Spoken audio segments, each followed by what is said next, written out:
Bienvenue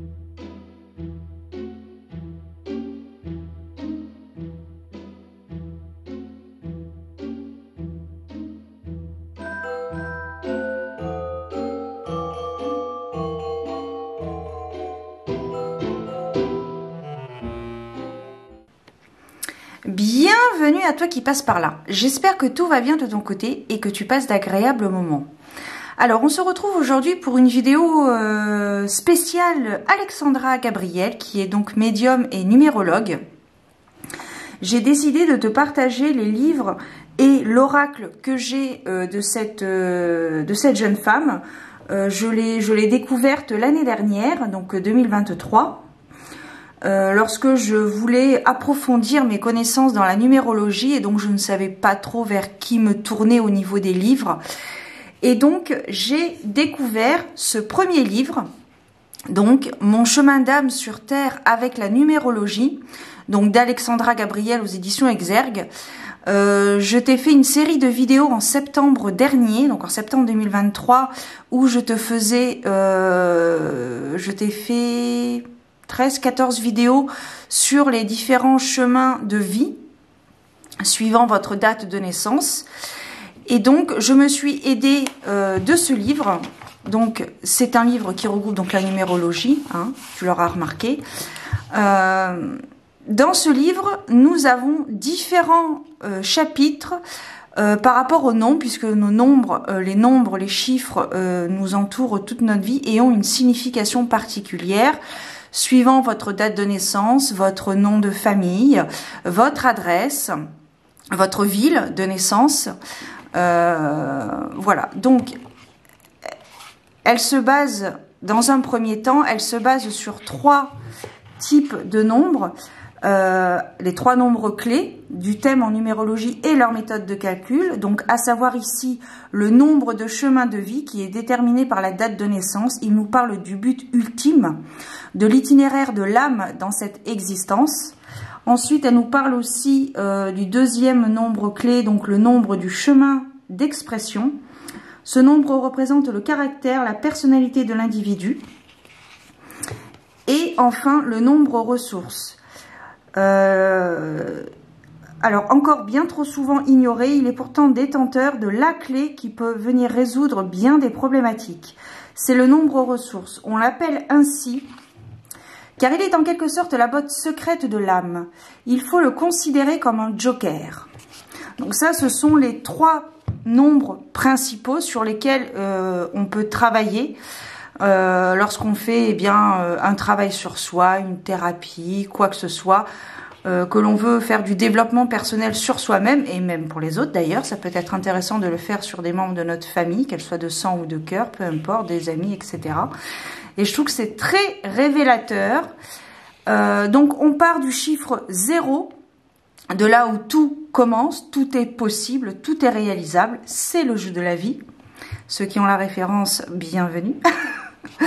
Et voilà, on poursuit avec les chiffres de 0 donc à 9, avec donc la vibration générale par des mots-clés et ensuite un développement.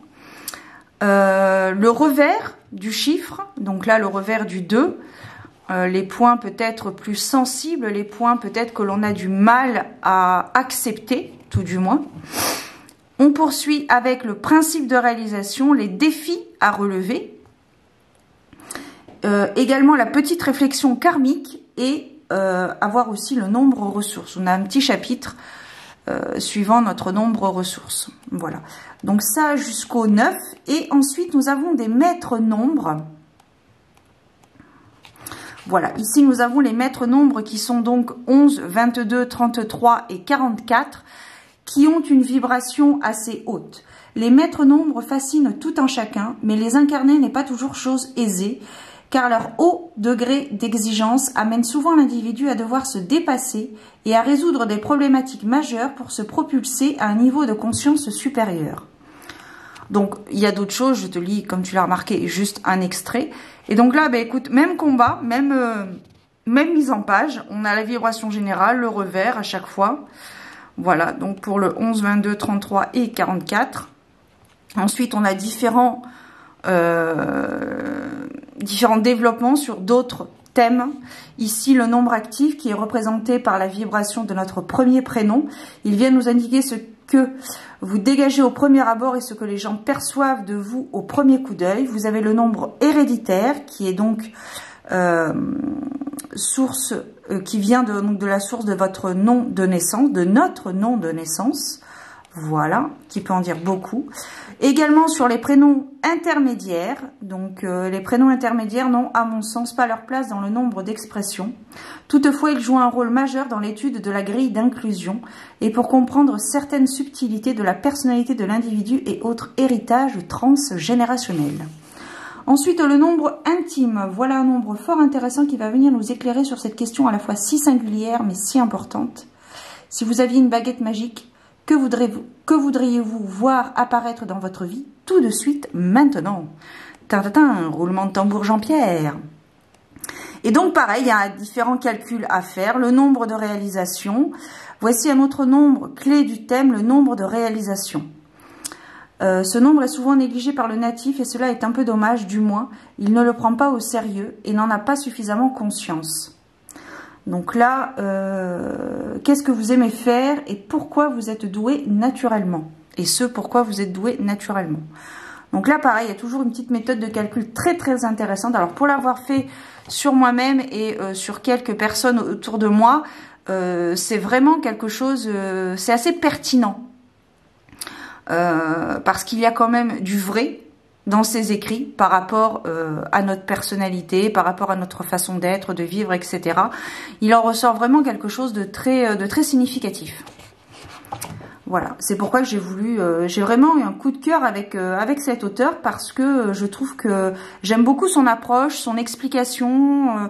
Je trouve que c'est ludique et je trouve que c'est très intéressant. Donc on va voir plus loin dans les autres livres qu'elle a écrits d'autres thématiques que le soi.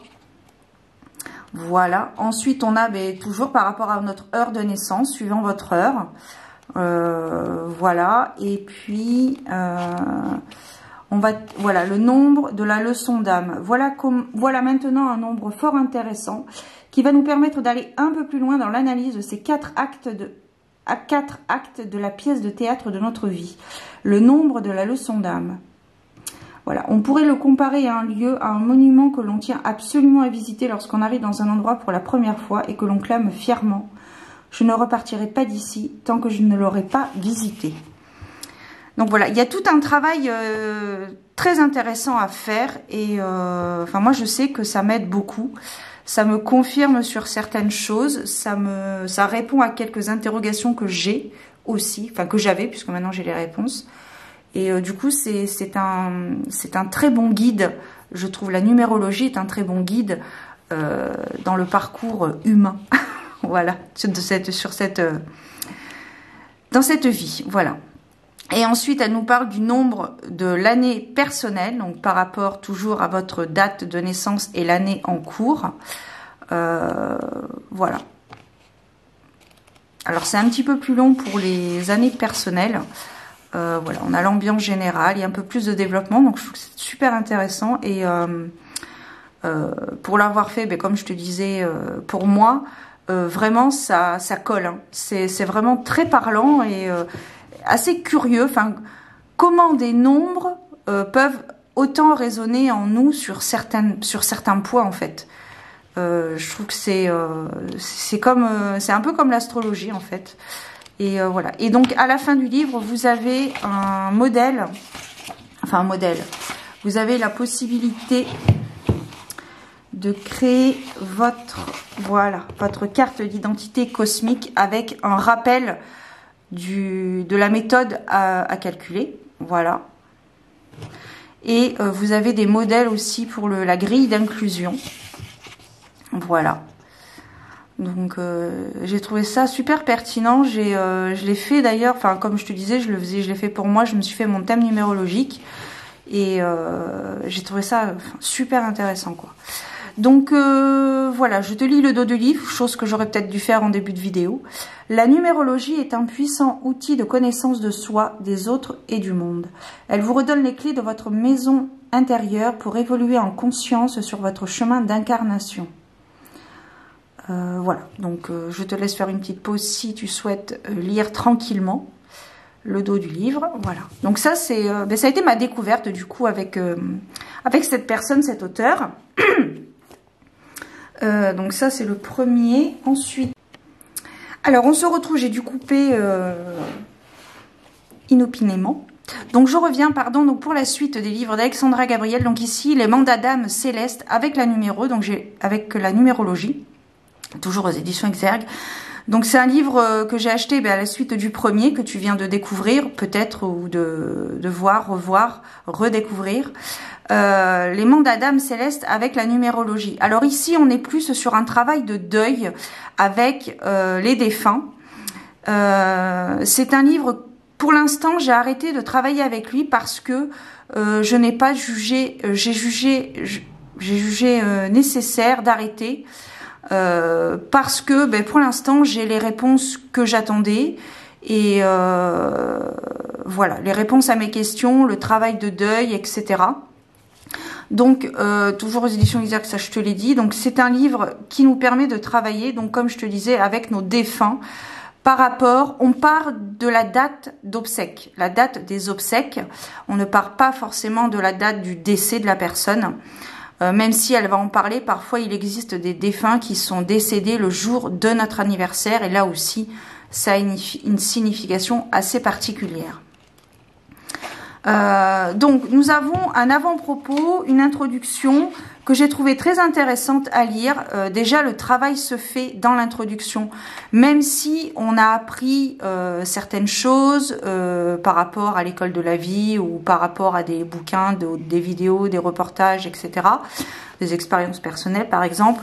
Même si on sait beaucoup de choses, je trouve que le fait de lire ces premières pages, le travail a déjà commencé. Le travail de guérison a déjà commencé, d'acceptation, etc. Le travail a déjà commencé, donc je trouve que c'est très très bien. Enfin, pour ma part, en tout cas, je trouve que c'est bien.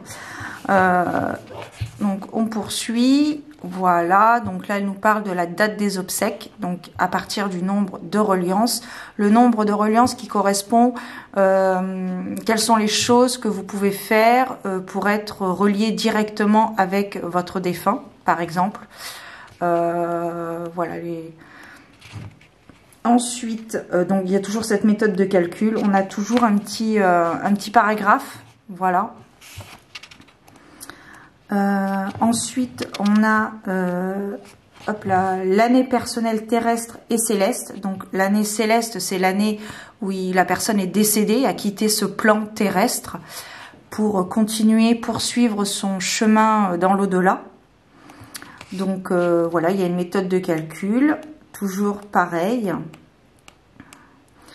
Et hop, ensuite, les missions d'âme dans l'au-delà, le royaume des défunts au service des êtres vivants. Donc là, on a toujours un peu de texte, enfin un peu beaucoup de texte, je trouve, mais toujours enrichissant, intéressant, je trouve. Voilà, même si on a toujours notre libre arbitre, je trouve que c'est très intéressant de piocher quelques points essentiels, néanmoins, je trouve, j'estime, sur la vie après la mort et le fait du deuil, de la guérison, de ce processus de guérison. Donc les missions célestes dans l'au-delà vues par la numérologie. Donc qu'est-ce que le défunt, quelle est la mission du défunt dans l'au-delà? Voilà. Donc pareil, on part toujours sur les chiffres 1 à 9. On part aussi sur 11, 22, 33 et 44, pardon. Les variantes numérologiques de la date de retour céleste, donc c'est la date de retour dans l'au-delà. Voilà. Donc là, c'est par rapport quel jour du mois il est décédé. Si par exemple, votre défunt est parti un 5, voilà, vous avez un petit chapitre. Voilà, quelques phrases. Et puis ce que je trouve bien, c'est que du coup, on n'a pas forcément un pavé pour chaque... suivant la thématique, on n'a pas forcément un pavé pour définir la solution, enfin la réponse tout du moins, par rapport aussi à ce jour où la personne est partie de l'autre côté. Donc je trouve que c'est pas mal parce que pour le coup ça nous laisse aussi quelque part une inspiration plus ou moins libre qui peut s'adapter à la vérité, à votre vérité, notre vérité. On a le nombre de du domaine d'expertise, la révélation de la prochaine clé d'évolution terrestre. Voilà. Hop. Ensuite, on a le nombre clé d'évolution céleste. C'est le nombre qui va venir nous parler de ce qui attire, interpelle notre défunt irrésistiblement dans son champ vibratoire depuis les cieux lorsque quelque chose se déroule sur Terre. On a toujours la méthode de calcul, le nombre de la synergie créatrice ou de co-création, l'alliance sacrée entre les deux mondes. Voilà. Le ciel et la terre collaborent depuis la nuit des temps, même si les tourments et autres vicissitudes de notre quotidien nous font parfois oublier cette réalité. Donc voilà, hop, et là, ben voilà, je me suis arrêtée là, comme tu peux le remarquer. L'antichambre de la réincarnation, la vie intra-utérine décryptée par la numérologie. Je vous propose ici d'observer ce que les nombres ont à nous dire sur chacune des étapes de ces 9 mois de grossesse. Il faudra considérer que chaque mois marque les premiers temps de retour vers l'incarnation. C'est comme un prélude à cette dynamique de retour sur Terre. Hop, et du coup je remets hop là, le marquage. Et voilà, la carte de l'identité céleste d'Ayrton Senna. Voilà. Puis en plus j'aime bien parce qu'elle parle dans ses livres de certaines personnalités comme Ayrton Senna, que j'apprécie particulièrement aussi. Voilà, j'ai trouvé ça assez drôle et curieux de retrouver Ayrton Senna dans des livres parce que bon, il est décédé il y a très longtemps, en 94, donc voilà. Voilà, donc ce sont des exemples. Voilà, Nikola Tesla aussi, elle nous parle de Nikola Tesla. Et voilà. Donc là, on a aussi un modèle de carte cosmique du défunt, donc. Voilà.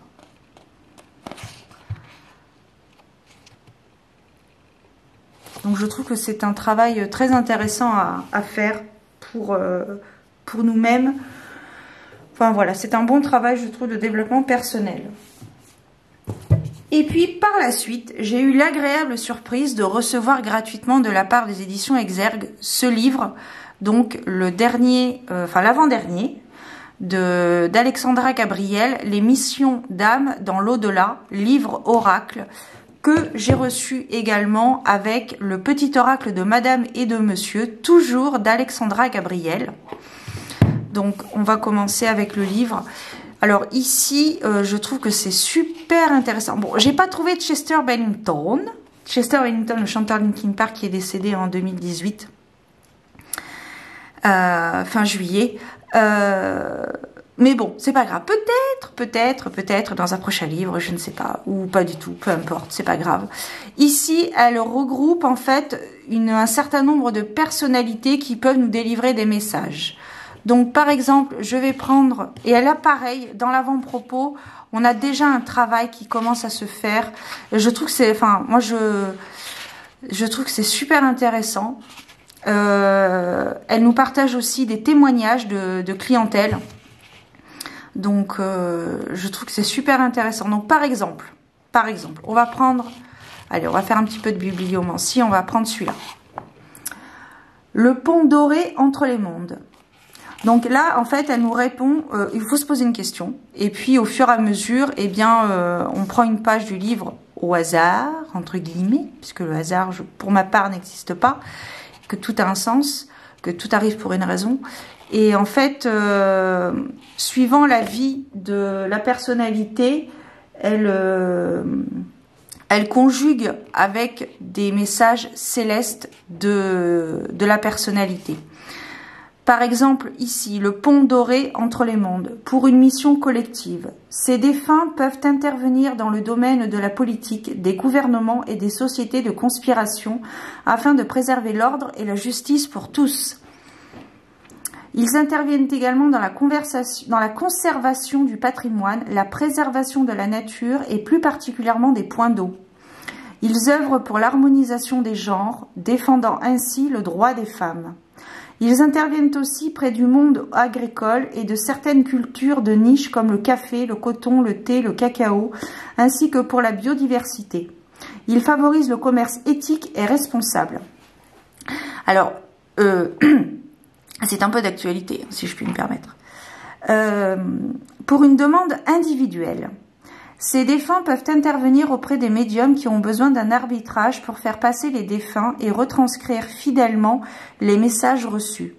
Ils peuvent les aider aussi à comprendre comment fonctionne la hiérarchie dans l'au-delà. Ils peuvent être sollicités par quiconque aurait besoin de recevoir un message, une réponse à une question dans son sommeil. Ils peuvent également venir en aide à ceux qui veulent approfondir leurs connaissances et développer leur foi ou découvrir une religion. Le défunt dont la configuration numérologique illustre le mieux cette mission d'âme dans l'au-delà serait Victor Hugo, avec un retour céleste le 22 mai 1889. Donc voilà, et c'est divisé donc en différentes familles. Alors, ici nous étions avec les bâtisseurs et reconstructeurs des temps modernes. Donc là, différentes personnalités. Ces âmes sont destinées à œuvrer pour les terriens qui ont le mal de terre, et qui ont du mal à s'incarner concrètement et durablement.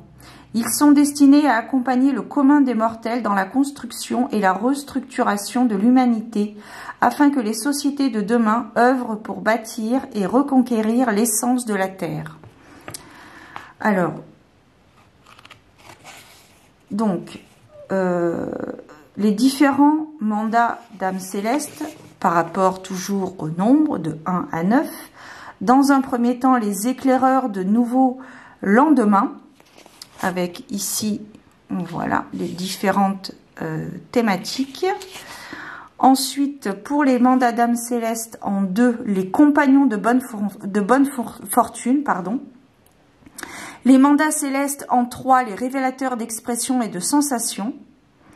Les mandats célestes en 4, l'extrait que je viens de te lire, donc les bâtisseurs et reconstructeurs des temps modernes.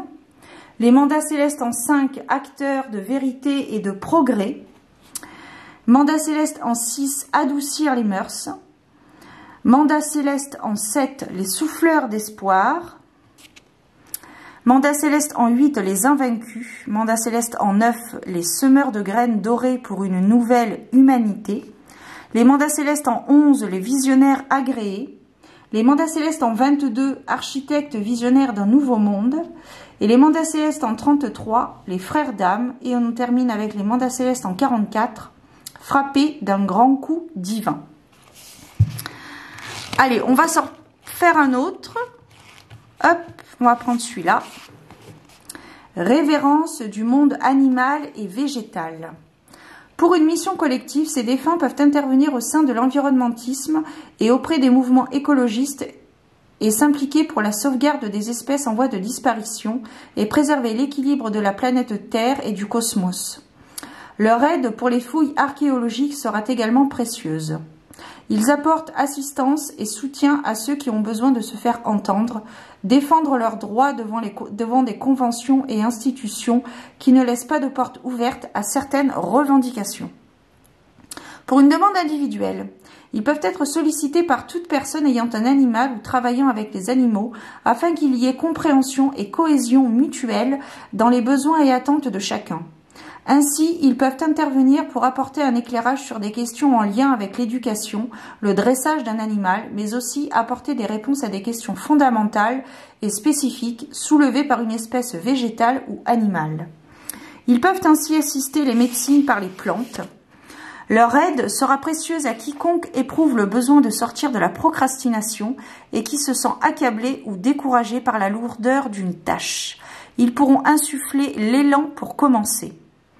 Le défunt dont la configuration numérologique illustre le mieux cette mission d'âme dans l'au-delà serait Jean-Jacques Cousteau, avec un retour céleste le 25 juin 1997. Voilu voilu. donc pour ce livre, Les missions d'âme dans l'au-delà. On a différentes personnalités, ça va de Michael Jackson, Whitney Houston, Victor Hugo on a vu, Jean-Yves Cousteau et d'autres personnalités françaises et étrangères. Donc voilà. Et puis en plus c'est un petit format, je trouve. Je m'attendais à un livre, un livre plus grand. Donc voilà, je trouve que c'est pas mal. Ne soyez pas surpris, vous tenez entre vos mains un livre oracle qui défère des outils divinatoires habituels.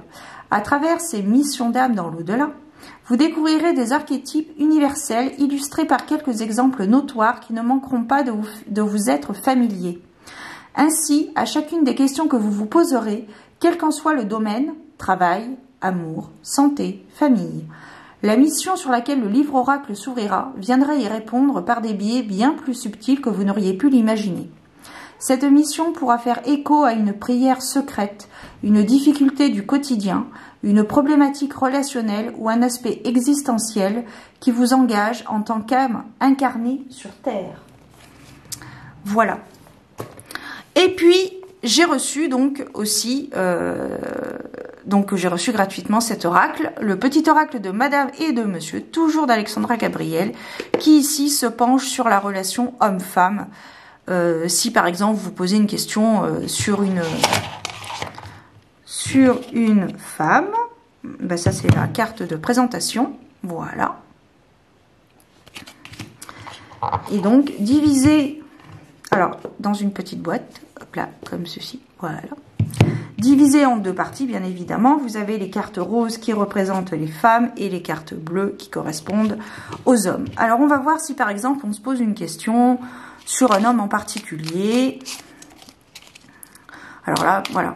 Là, je fais de façon très générale, mais voilà, vous le faites avec le prénom de la personne ou en pensant très fort à cet homme.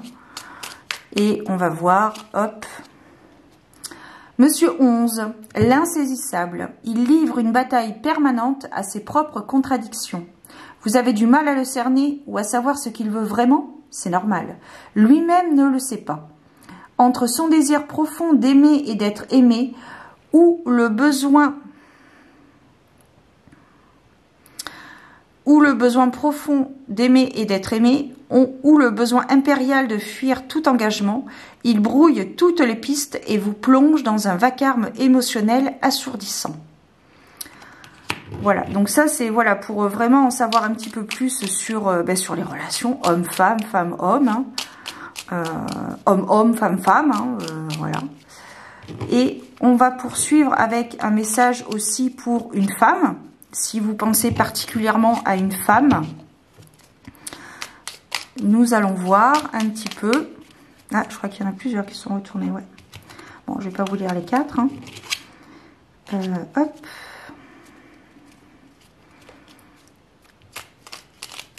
Hop, on va prendre celle-ci, par exemple.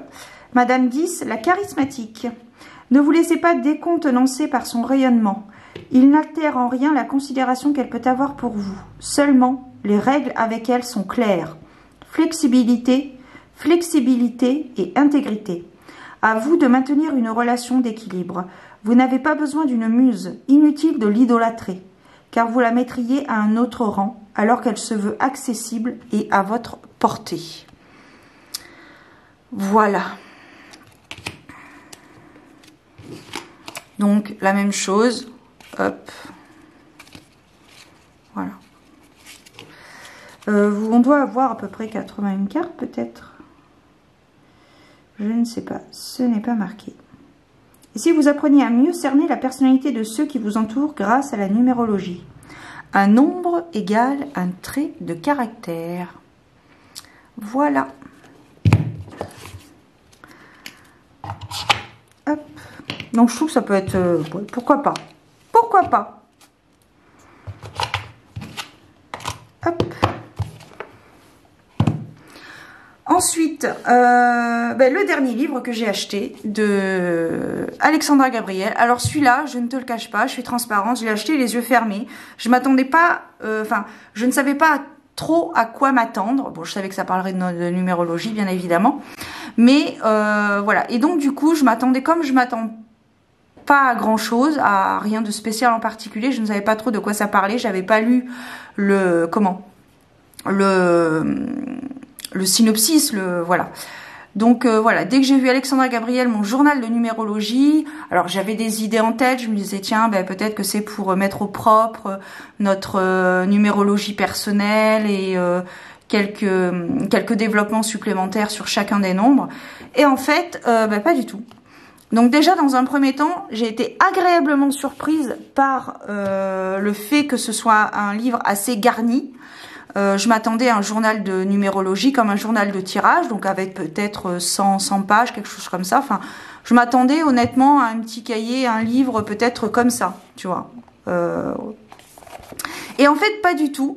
En fait, c'est un livre qui reprend les 12 mois de l'année, avec des réponses, des questions à répondre en suivant la vibration, l'intégration du mois. Donc, ça fait pas très longtemps que je l'ai, donc j'avais lu le mois de janvier. Donc ici, nous avons Monsieur 1, Monsieur 2, Monsieur 3, Monsieur 3, Monsieur 4, 5, 6, jusqu'à 12. Nous avons donc pour chaque mois une explication, un développement du mois, avec l'énergie du mois, etc. Et ensuite, nous avons donc des réponses à apporter aux questions. Voilà, des petits exercices pratiques. Donc, agréablement surprise, très agréablement surprise, donc très satisfaite. Un achat que je ne regarde pas encore. Donc, voilà. Et ça pour tous les mois de l'année. Voilà. Donc, toujours d'Alexandra Gabriel avec des illustrations de Marion Blanc. Je le précise aussi. Aux éditions Exergue aussi. Alors, grâce à ce journal haut en couleur, vous allez vibrer au rythme de l'énergie des nombres et laisserez leur magie opérer dans votre vie à chaque instant. En premier lieu, vous découvrirez comment déterminer votre identité cosmique, puis, à travers des questions ciblées, vous serez guidé par l'approfondissement de vos réflexions, tant sur le plan personnel que professionnel. Au fil des pages, vous comprendrez l'importance des nombres dans votre vie et ce qu'ils ont de précieux à vous révéler quant à votre identité, vos envies, vos rêves, votre façon de fonctionner et de trouver votre place dans ce monde. Oui, petit point que j'ai oublié de te préciser, c'est qu'en début de livre, bien évidemment, elle nous demande de reprendre les 3 nombres principaux, donc ce que je te disais en début de vidéo, le nombre de chemins de vie, le nombre ressources, le nombre d'expressions, le nombre intime, le nombre de promesses intimes, voilà. Et ensuite, eh ben, c'est parti mon kiki, comme dirait l'autre. On débute avec les mois de l'année. Donc ici, janvier. Ensuite, nous avons février, là. Ensuite, mars, ici. Et toujours un descriptif sur l'énergie vibratoire, enfin l'énergie, la vibration de chaque mois avec des questions, des réponses à se poser, du travail, des exercices pratiques. Vraiment très sympa quoi. Avril. Et puis je trouve les illustrations très jolies aussi, très colorées. Donc ça donne un peu de peps. C'est très sympa. Au mois de mai. Voilà. Au mois de juin, on a ça. Au mois de juillet, hop, août, et ouais, je trouve ça super intéressant. Et puis en plus, on peut le commencer tout au long de l'année, qu'on n'est pas obligé de commencer en janvier et tout ça. Le mois de septembre, et c'est toujours un super travail à faire en développement personnel. Le mois d'octobre, j'aurais imaginé peut-être plus orangé, tu vois, le mois d'octobre. Mais bon, ça, c'est l'effet Halloween. Le mois de novembre, Monsieur 11, avec le scorpion. Et le mois de décembre, qui est le mois donc du Capricorne. Voilà. Et, enfin, voilà. Donc, du coup, agréablement surprise. Et puis, très jolie, avec son petit côté doré, là. Très sympa. Voilà, mesdames et messieurs, si vous passez par là, pardon. Je vous remercie d'être encore présent à cet instant de la vidéo. Vous avez encore une fois ma reconnaissance éternelle. Voilà, j'espère que ça vous aura peut-être inspiré. Ce que vous en avez pensé, eh bien dites-le moi en commentaire. Je me ferai un plaisir de vous répondre comme d'habitude. Je vous remercie de prendre le temps de vous arrêter sur ma chaîne et de regarder mes vidéos. Si cela résonne en vous, eh bien je vous invite à partager peut-être cette vidéo. Peut-être que ça pourrait intéresser d'autres personnes. Vous pouvez mettre un petit pouce bleu si vous avez aimé cette vidéo. Et puis si mon contenu résonne en vous, que ça vous intéresse, que mon univers vous intéresse, ma bulle vous intéresse, eh bien je vous invite à vous abonner à ma chaîne. Ça prend quelques secondes et c'est entièrement gratuit. Et puis ça me permet de voir un petit peu quelle direction pourrait prendre ma chaîne. Voilà. Prenez soin de vous, gardez la foi et je vous donne rendez-vous très bientôt pour de nouvelles aventures. Ah, c'est pas mal comme ça, regarde, on va faire comme ça. Hop, I don't wanna get a beast to fly. On peut faire, je fais un montage en direct, je pense que tu es déjà parti, mais c'est pas grave. Hop, le petit, hop, voilà, beaucoup plus propre comme ça. Qu'est-ce que t'en penses? Allez, je vous laisse reprendre le cours normal de votre vie. Prenez soin de vous, profitez de la vie, gardez la foi. Et puis je vous donne rendez-vous très bientôt pour de nouvelles aventures divinatoires, les amis. Prenez soin de vous, à bientôt. Ciao.